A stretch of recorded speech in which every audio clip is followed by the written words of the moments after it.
So, welcome to the Tridiuum. We've started the Tridiuum, the 3 days. Can you remember what they are? I'm sure you can. That's right. Today, Maundy Thursday. Tomorrow, Good Friday. And then Sunday, Easter Sunday, when we celebrate. So, Maundy Thursday. What is Maundy Thursday? Well, there's some clues that you can see. There's a really big clue.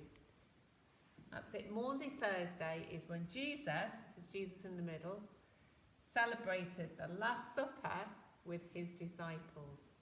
This beautiful carving that tells that whole story. So we have Jesus here with the bread and the wine. And who else can we see? Well, I think that's St. Peter trying to get in, trying to be number one, pushing past people. That's St. John, I think, because St. John was very young. He was one of the youngest. And if we look carefully, I think this is Judas. Can you see? Judas was in charge of the money, but also you can see that he's pulling back a bit. They're all pulling forwards. He's talking, taking his eye off the ball. I think John's very upset. That's why he's holding back, very worried. And there's the bread and the wine. So this is the Last Supper. And the Last Supper, I know you probably know this, but it was the Passover meal. And the Passover is when the Jewish people celebrated the fact that God rescued them from the slavery in Egypt and took them to freedom in the Promised Land. And so Jesus chose that deliberately to be his Last Supper, because he knew that God wasn't just going to free the Israelites, he was freeing the whole of humanity from slavery into new life, into the Promised Land, the new life with Jesus, the new life in the kingdom of God through Jesus. And so that's why he celebrated the Passover before he was going to die on the cross. Now he twisted it on its head though. He used the same words as the Passover, but he spoke them in a new way. And it's a way that we hear at Mass every time we go to Mass. So do you know the words that he said? That's right, he said, "This is my body." He took the bread. "This is my body broken for you." So when we go to Mass, do you ever notice the priest, he holds up the bread, he says, "This is my body broken for you, given for you." And then he'll say, "This is my blood," takes the wine, "This is my blood poured out for you." It's a new promise. "Do this in memory of me." And the beautiful thing is that we're not just doing it in memory of him. We can be there with Jesus at the Last Supper because there's no time with God. So when Jesus said those words, he said them forever. And every time we go to Mass, we're there at the Last Supper with Jesus. And not just us, everybody, all the angels, all the saints, everyone who has died, they're united around the table of the Lord, where Jesus says perhaps one of the most important words ever said, "This is my body given for you. This is my blood poured out for you." It was a free choice of love that Jesus did. And that's what we have to remember all through the Tridium, is that he chose to do it, and he chose to do it because he loved us. And he would do it again. If I was the only person on this earth, Jesus would have died for me. If you were the only person, Eleanor, Jesus would have died for you. If you were the only person, Celeste, Jesus would have died for you. Each one of us, Jesus would have died for us, and it was worth it for you, because that's how much he loves us, each one of us. So, now there was something else that he did as well. We do the bread and the wine, we say the words every Mass. But this thing that he did, we don't do it at every Mass. We just do it on Maundy Thursday. And there's another clue. Can you see it? That's right. He washed the disciples' feet.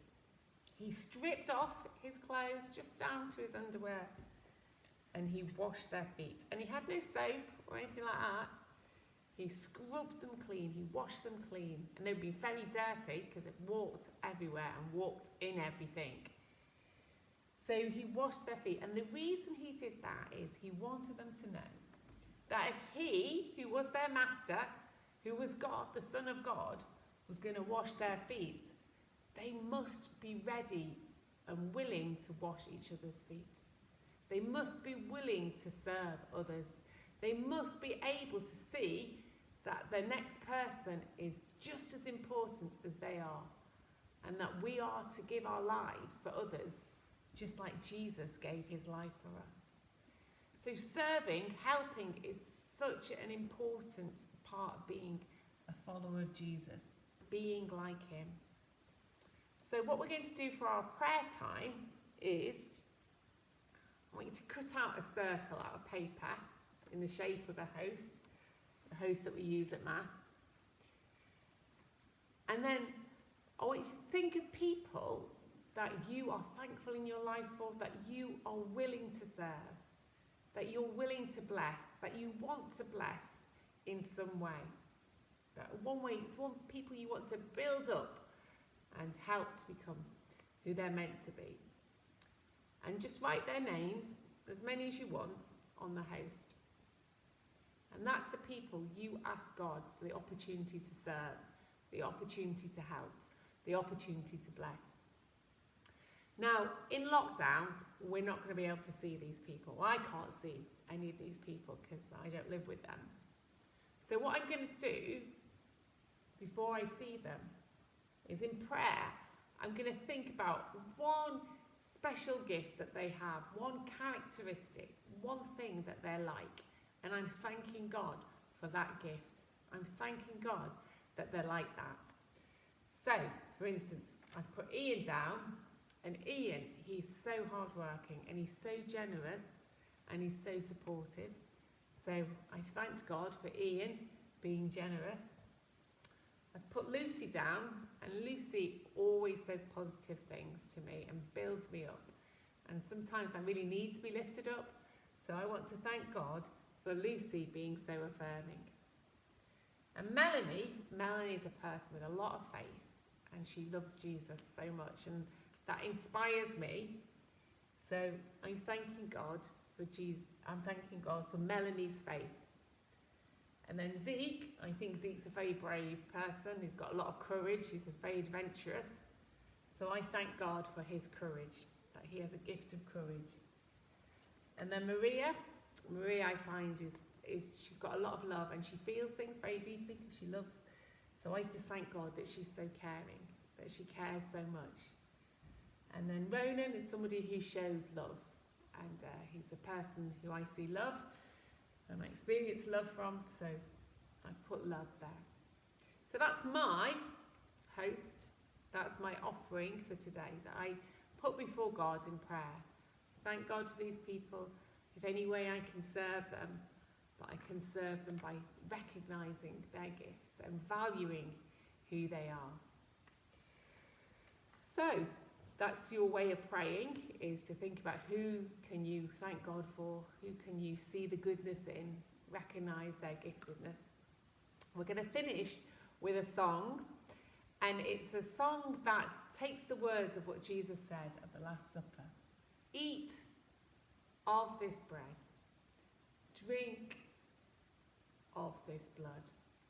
This bread is my body, this blood in the chalice.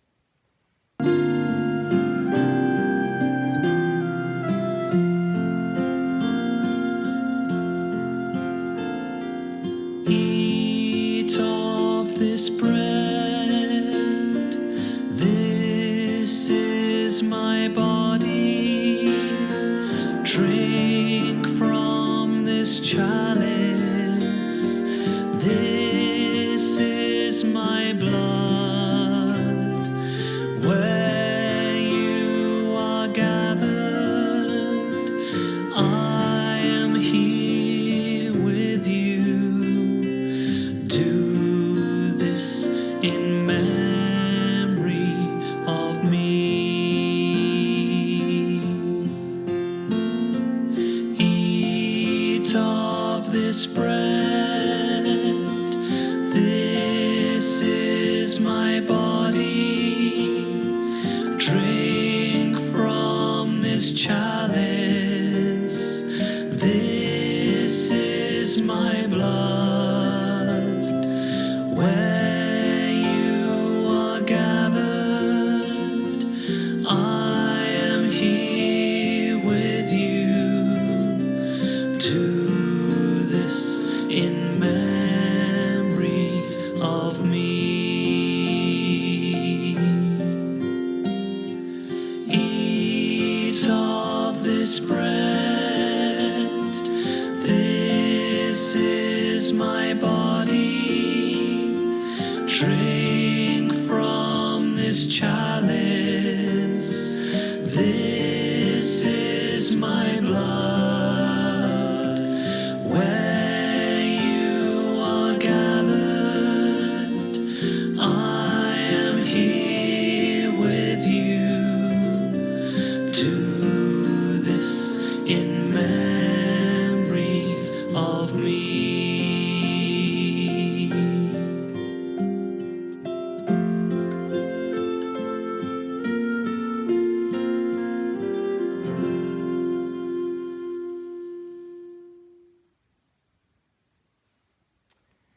So thank you for joining us in prayer, and I look forward to seeing you tomorrow when we celebrate Good Friday.